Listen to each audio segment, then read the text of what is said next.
guys, I'm Jessie, and today I am bringing you my August wrap-up. August was an interesting month. I wouldn't say it was the best reading month by any means.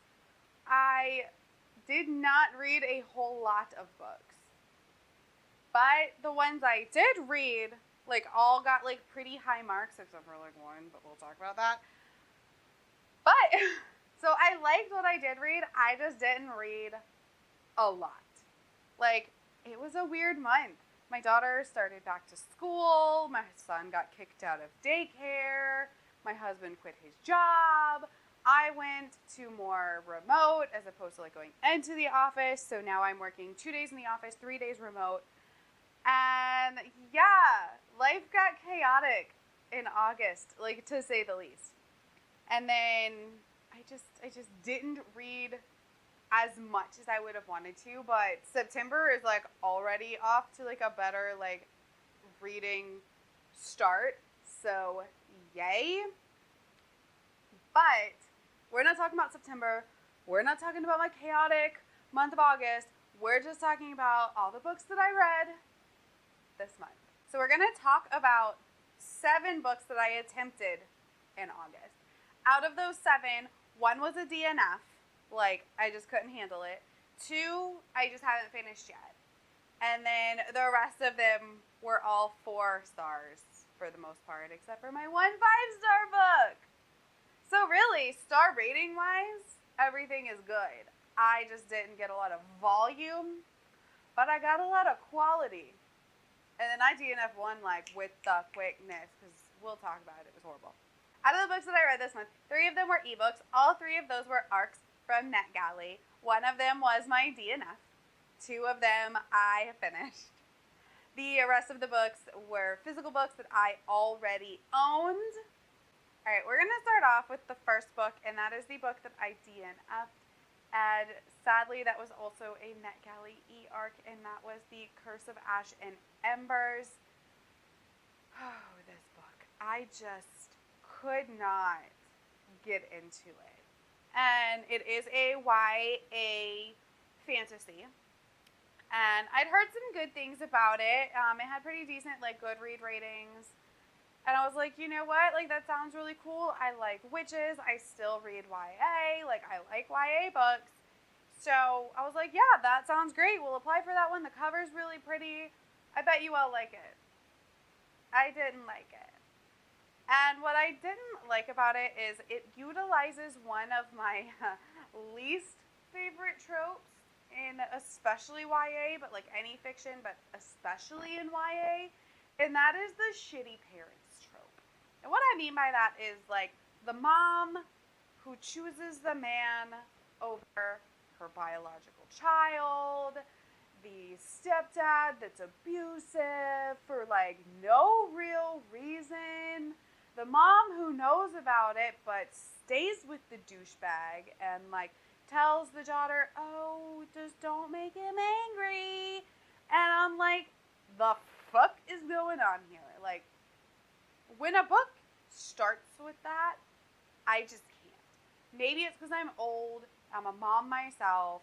Maybe it's because I have 2 amazing step-parents and I really hate the portrayal of step-parents in a negative way in a large majority of YA fiction. I really would love to see amazing depictions of parents in YA fiction, because I get it. In a lot of YA books, we need the teenager to be on their own. Whether it be dead parents, absent parents, shitty parents. But why? I want a chosen one book with, the chosen one teenager where, 35-year-old mom is along for the journey and, is there in this group of friends with, some found family aspects, and, that just gives me everything I need. But that's not what this book gave me. This book gave me terrible parents, a boring plot, really bad step-parent. It was just I didn't know what was going on. What the point of this was.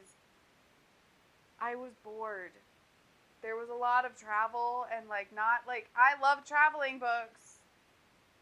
Looking at you, Lord of the Rings. But this was just I couldn't.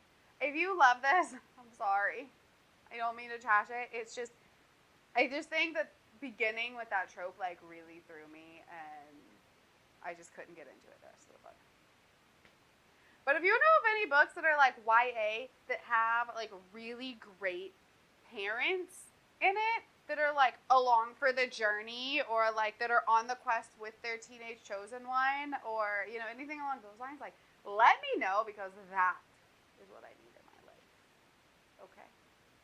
The next book is one that I did not finish, but not because I DNF'd it, just because I hadn't finished it, and I only picked this up to take gymnastics with me and read a little bit here and there, and that is Eat the Sky, Drink the Ocean. This is a compilation of short stories. I read 3 of the short stories, and of them, I really enjoyed all of them. The third one, the one that I really liked so far, is a Little Red Riding Hood kind of retelling during a post-apocalyptic world where you can't go outside. It was so good.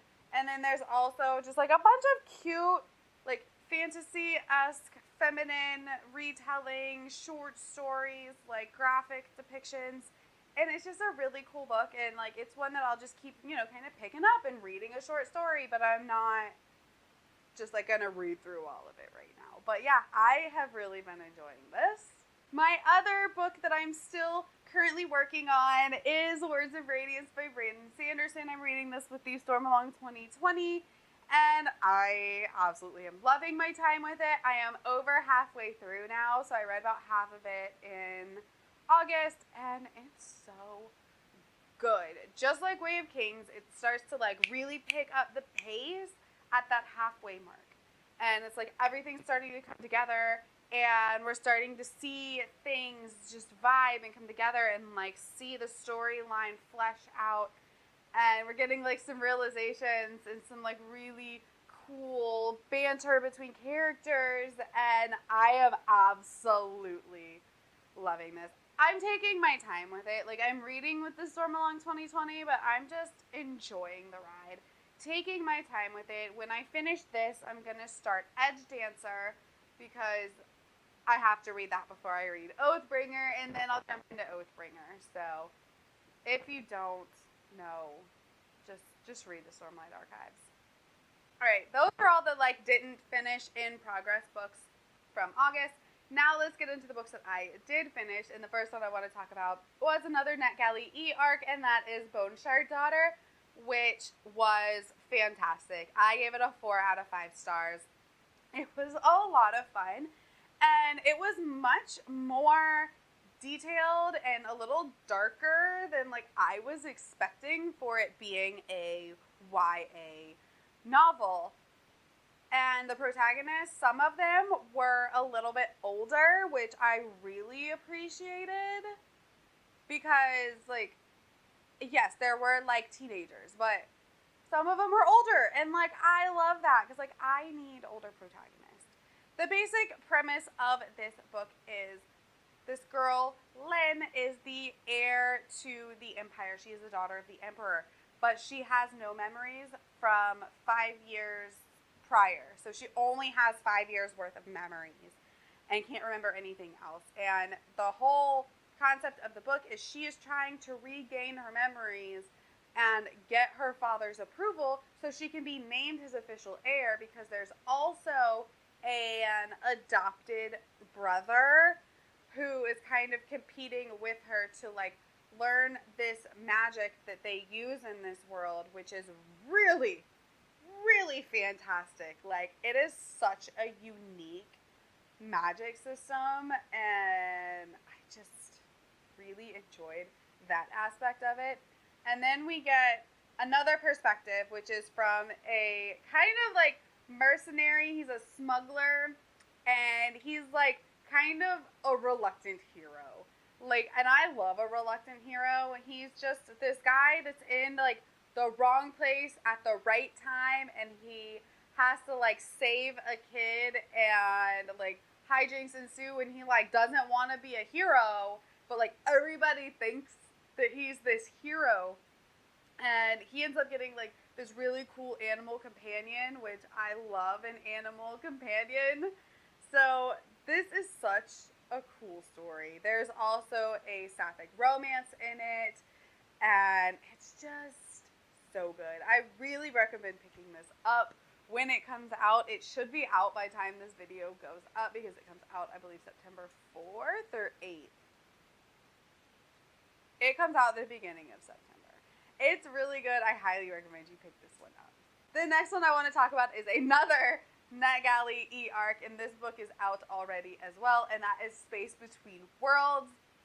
This, again, was 4 stars. I really, really enjoyed it. It is a debut novel, and it's such a cool, like, sci-fi adult thriller. Like, it's definitely leans more towards the thriller side than like the space opera side, but it is definitely still sci-fi with the multiverse, multiple dimensions, interdimensional travel, and it's just super fun.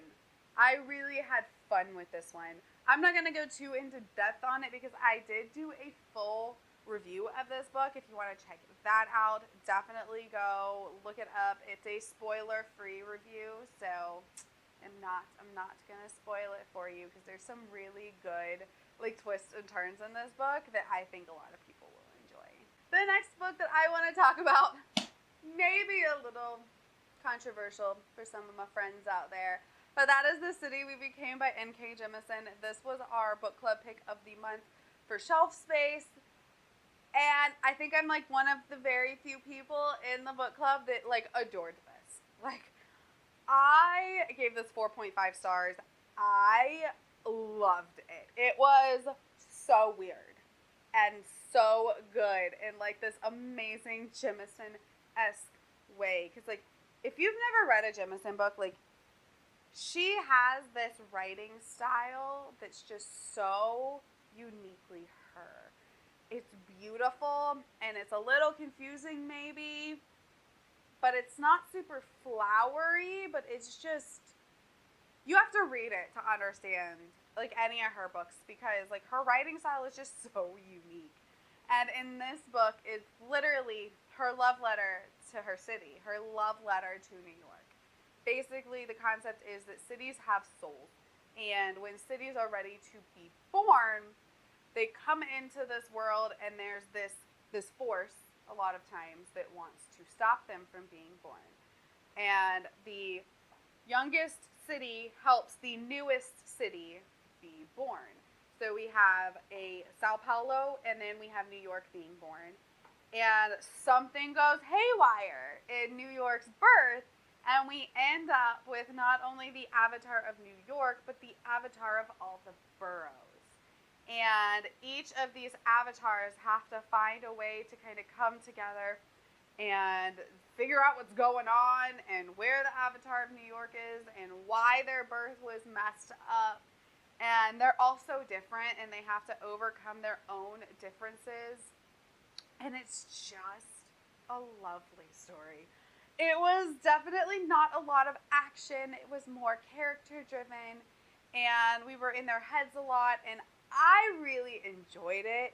A lot of people said that the ending was anticlimactic, and I will agree, but I think because I know that there's gonna be another book, like it's a series, not just a standalone, I'm okay with the ending, because it was a lot of build-up, and I think there's a lot of build-up to more of the story in the next book.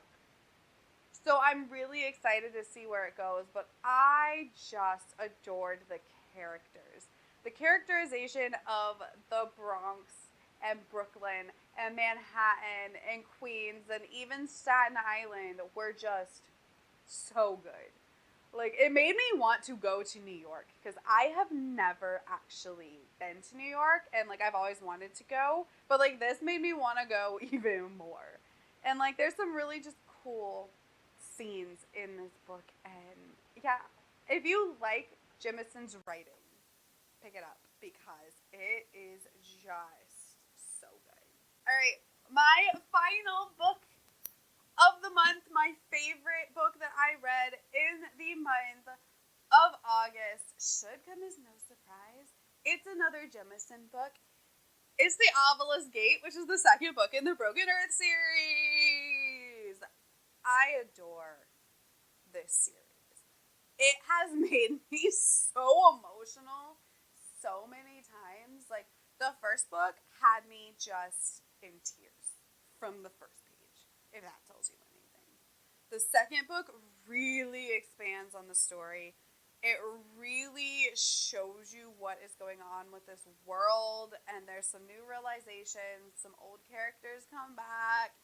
Some new characters are introduced, and we get to learn more about the magic system. We get to learn more about the broken earth.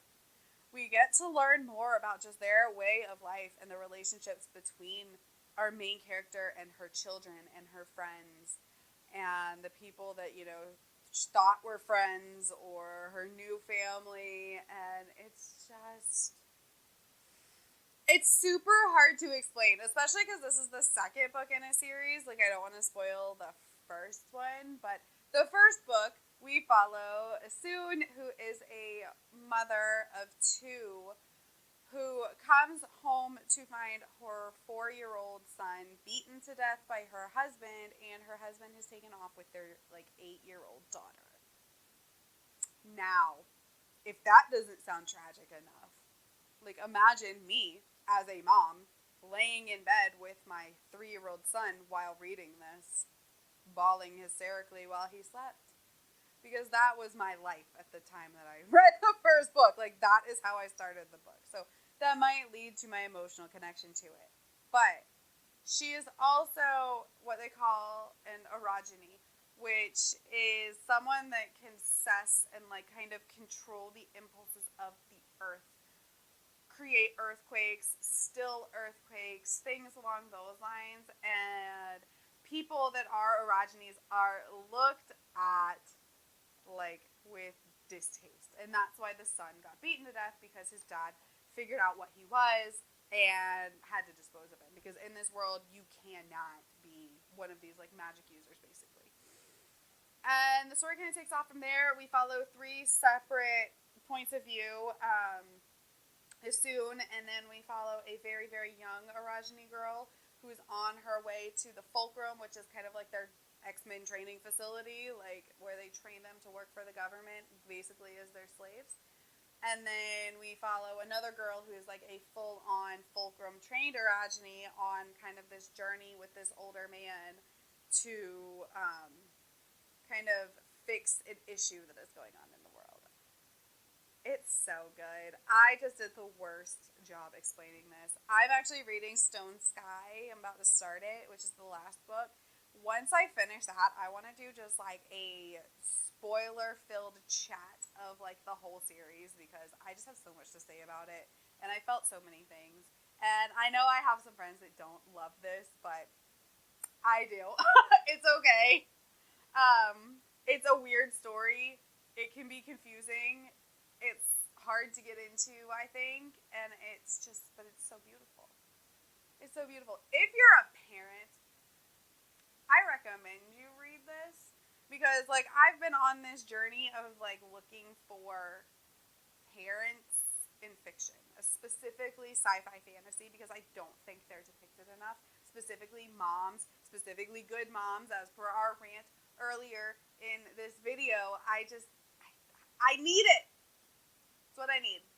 So if you know of a couple more books with badass moms in sci-fi fantasy, let me know. I'm compiling a list and reading all of the books, and then I'm going to do a whole video on moms in sci-fi fantasy. Alright, so there you have it. This is everything that I read in the month of August.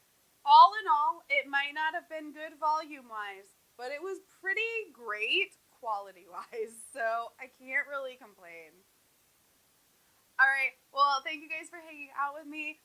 As always, my name is Jessie. I make videos every Monday, Wednesday, and Friday, and thanks for hanging out. Bye.